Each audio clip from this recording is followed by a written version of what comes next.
The year is 2014. We just finished the playoffs and we're poised for one of the most exciting Super Bowls of the modern era. Because on the surface, we have the Warden, the arguable GOAT Peyton Manning leading his new team of the Broncos to the Super Bowl with a high-flying offense. And there's no more perfect of a foil to take on the biggest stage than the Seahawks of that year and their legion of boom. But what we were about to get is arguably the worst Super Bowl of all time.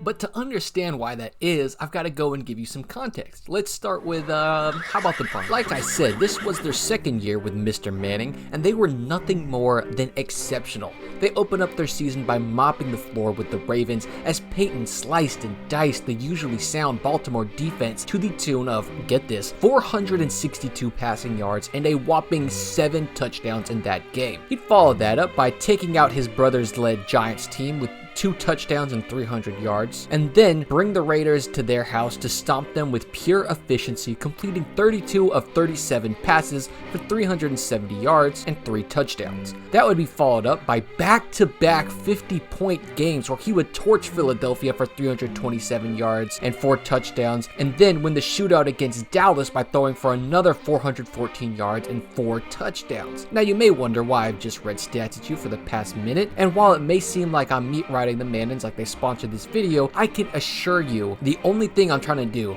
is paint the picture of just how dominant this Broncos offense was. And they would take that head of steam and keep rolling ahead. Their only dropped games came in a close loss to the Colts, where Manning still connected with his receivers for 386 yards and 3 touchdowns, a loss to the Patriots, who had Manning's number, holding him to 150 passing yards, and then a loss to division rival San Diego in their second meeting of the year, while still being efficient on offense. So far, his only game under 200 yards of passing was to the Patriots, and he only had 3 games of under 300 yards of passing. So the odds of him having one of those games was incredibly low, as he led the Broncos to the postseason with the #1 ranked offense in the country in yards, scoring, and just about any metric you'd want to look at. And that was reflected with their #1 seeding in the postseason. But now let's take a look at the other side of the bracket, because we were going to have the polar opposite. The 2013 Seattle Seahawks. You see, they posted a pretty average offense. Their quarterback, Russell Wilson, threw for less games of over 300 yards than Manning threw for games under 300 yards, and relied a lot heavier on their run game than the Broncos did, since they had the phenomenal perennial powerhouse running back Marshawn Lynch toting the rock for them. So if their offense isn't really what won them games, then it takes the approximate IQ of a patch of moss to figure out who's carrying them. Their kicker.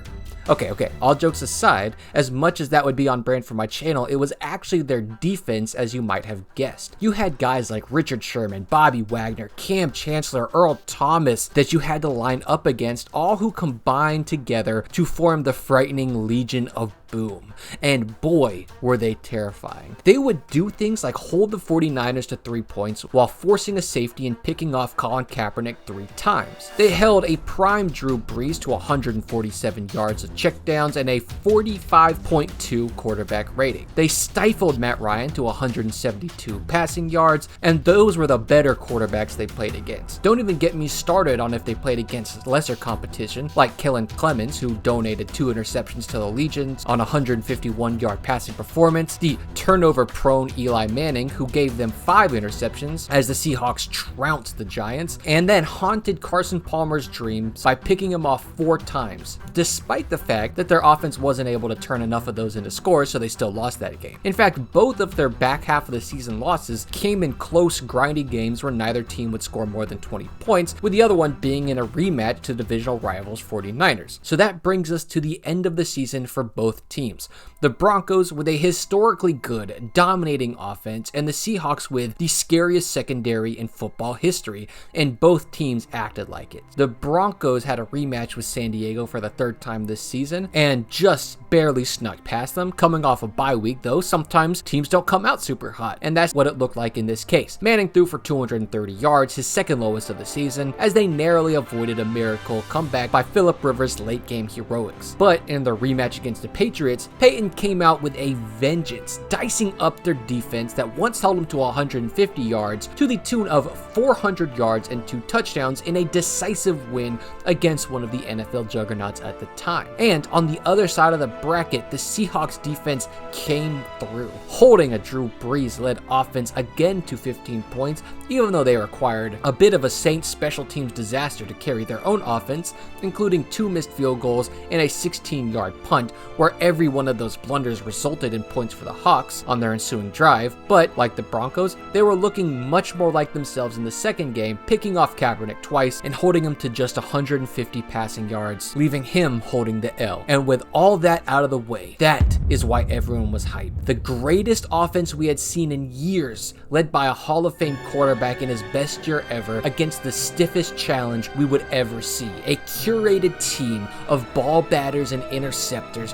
who would cover the field more thoroughly than the grass that they played on. And besides, we were in an era of great Super Bowls. Those blowouts of the early days were long behind us, since it had been 10 seasons since our last pretty bad blowout where the Tampa Bay Buccaneers demolished the Raiders by 27 points. And every other game felt pretty competitive despite what the scores might have looked like. For example, what looks like a bad game with the Saints beating the Colts by 2 scores had the Colts winning all the way to the uncontested 15-point fourth quarter by the Saints. Or when the Colts beat the Bears, they entered the fourth with only a 5-point lead, then another score by, oh hey look, it's Peyton Manning again, pushed them up to an 11-point lead, which would be the score the game would end with. So without further ado, the kickoff gets caught and there's a questionable return from the back of the end zone to the 14-yard line. Manning takes the field and starts off in shotgun, walks forward to make an adjustment at the line of scrimmage, and the ball